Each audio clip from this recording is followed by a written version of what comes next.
Okay, so let's talk about. Where's my cup? So, let's talk about outrage.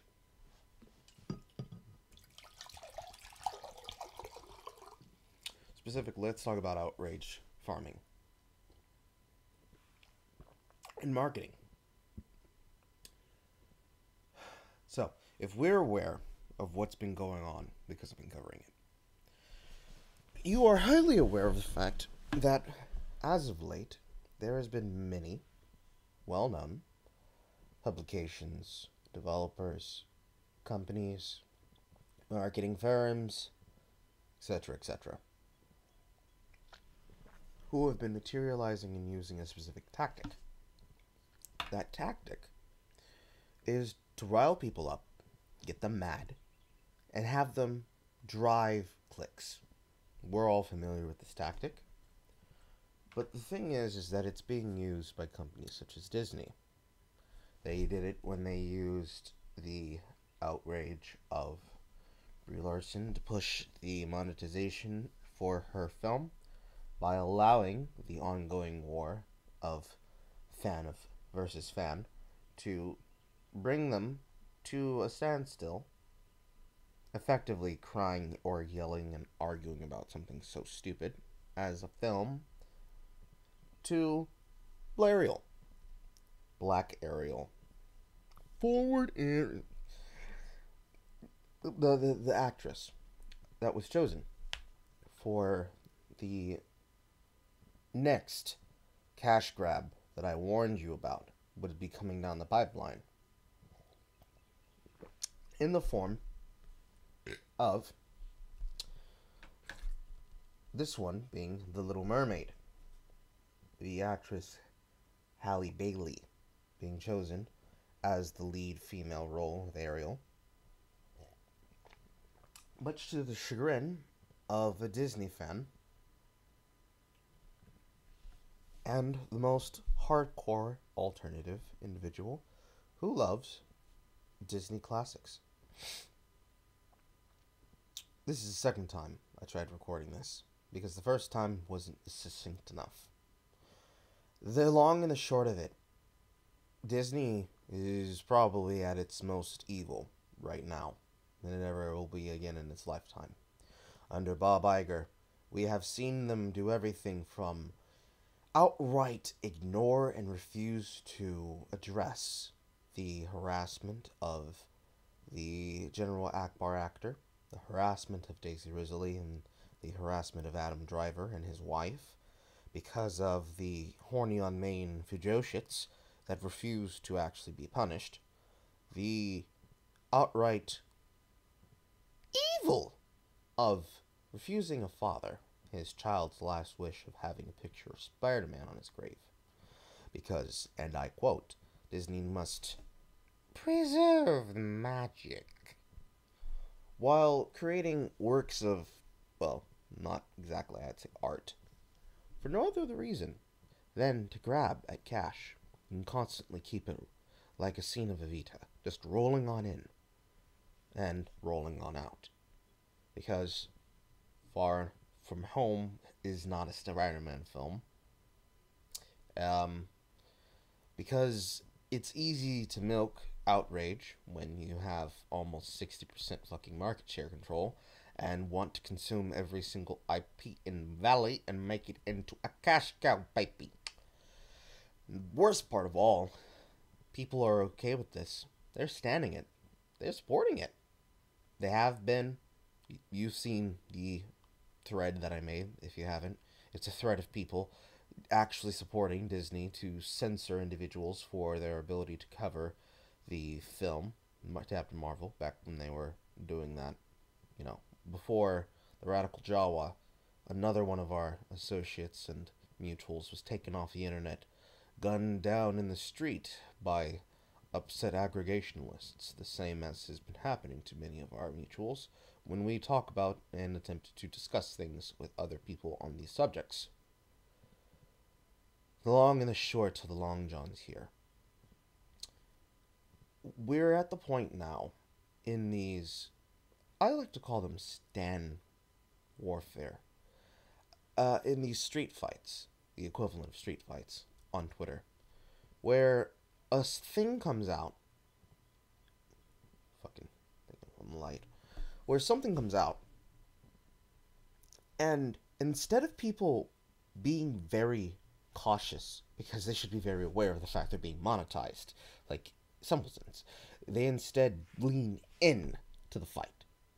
They say that it's okay for them to be picky, to be,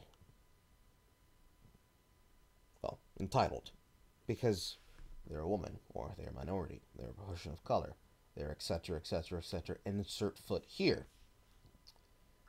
I've seen check marks talking about it. I've seen mutuals talking about it. I have seen well-known usual suspects talk about it.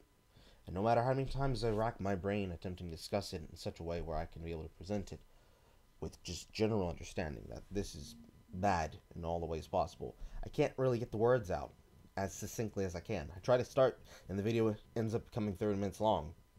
So I'm going to touch all the points I should. Let's start at the top. The first moment I noticed that this was happening was last week, or the start of last week, whenever the thread that I made discussing it, that made the moment for the evidence of outrage bait. Whenever I started that, I said, and I quoted, that I've been investigating this for a while. This isn't the first time this has been happening. We're all familiar with outrage farming and when companies do it and when they're usually doing it blatantly, but this kind of outrage farming, this is the kind of outrage farming that happens when a corporation hires a marketing firm that chooses to use the alternative means of marketing something. Instead of making a good product, and instead of making something decent, instead of making something that actually makes sense, they instead put forward either a specific kind of bait, or they put forth a specific kind of work, and then they wait. They wait to see what happens, and then they approach with this bait. They show it to the public. The public gives them the reactions, and they look for the reaction that they want, and then lean into that one. Take, for example, the theory that we all have that Sonic the Hedgehog movie actually had proper renderings, and probably had different artist renderings that they wanted to use with the film. Renderings that they didn't reveal, first off, because they said, let's see what happens if we just show them the bad. Let's see how we can get them to support this shit. And, well, the internet, being the internet, did their thing. As did Tumblr, as did Twitter, and all the places where people can be found. Or, for example, Larial. Not a single instance that anybody could actually find of a not obvious burner account promoting the news. And likewise, when Shu pointed out that, yo, this seems highly suspicious, highly suspect, and then someone else right along with her is agreeing, saying, yeah, this is highly sketch. People still didn't question it. They did exactly what they did during Nessa, and started making the die mad posts, despite and to the chagrin of bumfuck nothing. Now we're at the point in this phase of the steps. People get outraged about a thing. Companies profit from the outrage. Companies push forward the memory that people are doing this thing. People go out to go talk about a film and an event, and then they make more products and talk about the shit, hoping to go see more upset aggregation that they were told existed but never actually saw, but didn't care because they weren't concerned. We're at the point right now where we have the verified check marks. Now the in Asian flavor, coming out about Mulan after the trailer reveal, where they're grasping at straws to browbeat people, saying, hey, you don't deserve, you why would you even expect, why would you even ask for a talking mythical dragon? Why would you ask for a small tiny cockroach flea? We have more important things to worry about, like a serious product. Guys, they want to be serious. You have to take Disney serious, you see. When Disney wants to make 1 million different kinds of live action remakes that they never even fucking announced officially, only listing it as untitled live action, you need to stand. That's what you must do. You must give them your money, put it in their hands, and keep giving it to them. No questions. No ramblings in mind. No, don't do that. No. That is racist. That is racist, sir. You cannot ask questions. You may not ever ask questions about how the sausage is made. You give me the money, and I give you the rage, and I get from you your rage, and I get a product. That is how this system works. No questions. Just consume. Just consume. That is where we're at now. And I'm worried. I'm worried because this shit gets bad very fast when we get to this cycle. Any person who's been watching my account and knows what the fuck I do, and more importantly, the people who I do it to, and the people who I do it for, knows exactly what the fuck happens when we get to a point where people feel comfortable being outraged on the internet. It happened just the other night. It's destroyed people's careers. It's destroyed people's lives. It's fucked with people's income. Granted, for most of us, we don't give a shit, you know. We've got people out here who've been banned 32 times from Twitter, and they don't fucking care. And we salute you and your handler. But at the same time, we have people who've never, ever even been obscured of being hit by one of these people. And yet, down in the street, every now and again, we have people like Gokai Red. We have people like Elder Mark. We've got people like Scion. We've got people like the person I just mentioned, who I'm not going to say the name of, out of respect, because I don't want to bring more attention to them. They must rest. We have cases where these things continue to happen, because the people who want them to happen are looking for something to be mad about. And we're in a time period where Twitter is codifying the rules even further. That's a different video of its own. But what I will say on that subject is that it's not a coincidence. The rule changes and the reinforcements and the stealth updates to how they enforce things is not it's not a secret. It's also not a mistake. Outrage, as we've always known, drives the monetization structure, the click structure, the information structure of Twitter. You have to feel something in order for them to make you give a shit. That's why they make the moments the way that they do. Over in one corner of the internet, you have people who are actively worried and actively terrified, heartbroken, and sad that probably one of the best, well-recognizable, on his way up, 20-something Disney actors died in his sleep because of medical complications. That one's a story on its own that I would break. It's not exactly something that most people would give a shit about, because I give a shit about it. It hurts to see. We have those directly next to articles and moments crafted by Twitter that exist for no fucking reason. For example, Blariel doesn't exist for a reason.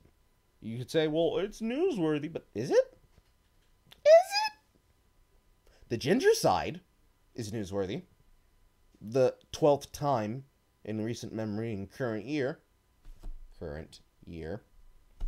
where an actress of black skin color, or of just a nationality, or a creed, or a race, or just generally something that could be monetizable in terms of outrage, especially if you're talking about race, but not just that race, but not just of race, but also of nationality, and more importantly, representation, as the secret word of the day, is constantly pushed and then talked about for free. We have way too many examples of this. There's pictures of this. I'll probably end up posting them, if not linking to them in the description or something. But this is the 12th time in recent memory of things people can actually point at and say, yes, this is happening.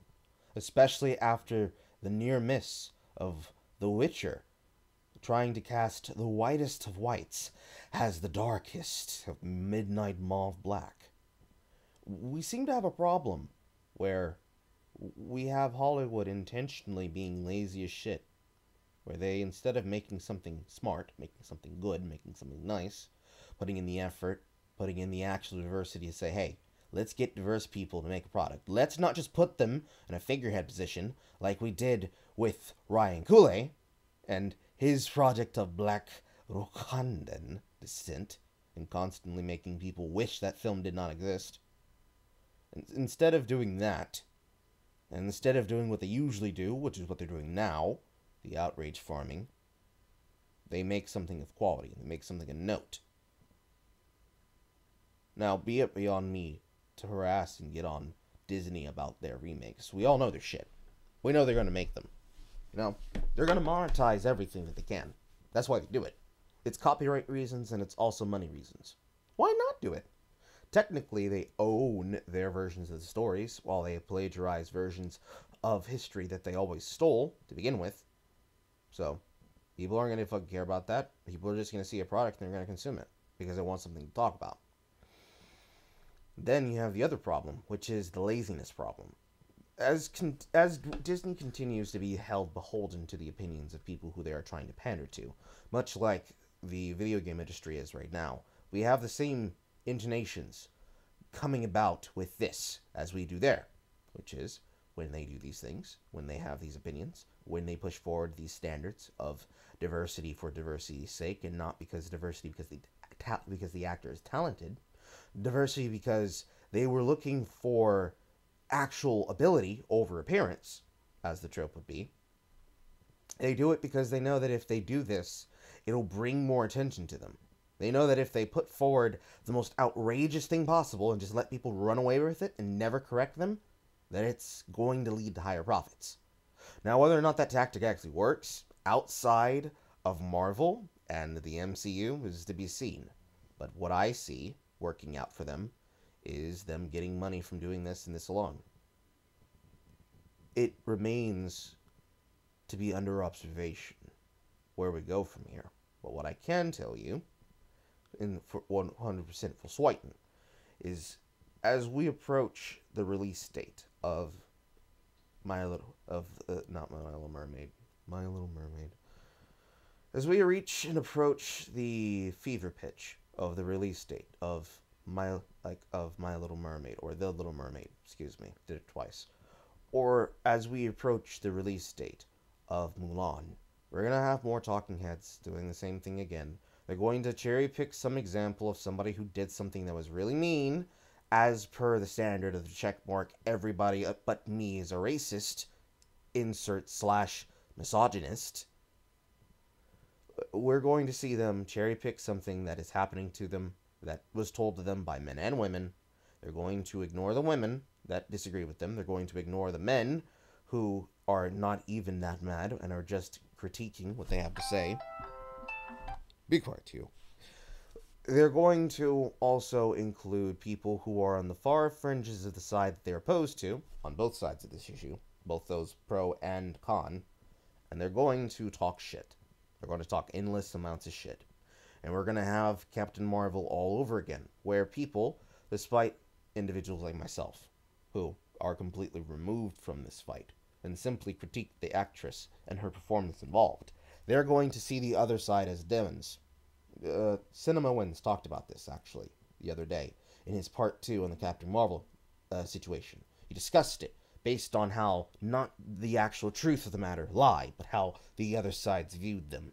And I see this situation of outrage bait and outrage farming, using monetization and outrage clicks, being the very same. It's something that we're all very familiar with, again, as I've said, that we are. So you have to be cognizant and aware and look out for this when it happens. You have to actually sit down, make a thread about it, talk about it for a bit, and then ensure that you put that thing there where you can find it for later. Because I promise you, it's happening everywhere, and it's easy to forget. Again, 12th time it's been happening in the case of blackness, the gender side.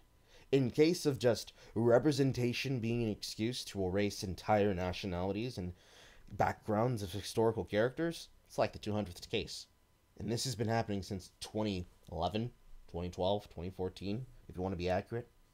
The eternal case of never being able to leave that time frame. It's something you need to be aware of and keep on note. So,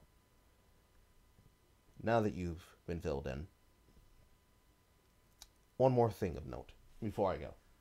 If, by chance, you see these things and you see them talked about, I would highly suggest that you follow me that you follow me on the social media, specifically Twitter.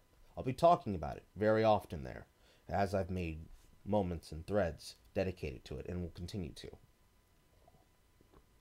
I find it necessary, in the capacity of being a journalist, even if just a man on his own with his thoughts, the evil demon in his head that makes his jokes, and his opinions, that you have to continuously talk about this.